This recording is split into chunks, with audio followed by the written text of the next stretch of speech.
Балалар, бүгін біз сіздермен күш сынаспақ ойынымен танысатын боламыз.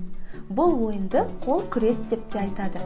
Ойын шартын мұқият тыңдаңдар.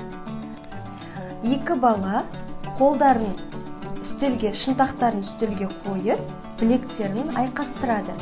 Және кім білекті солға қарай жығады, сол бала жеңімпаз атанады. Ойын шарты түсінікті ме? Да.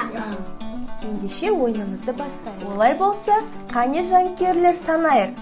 1, 2, 3. Қане? Әлем, Бақдәулет, әлем, әлем, Бақдәулет, қанеке.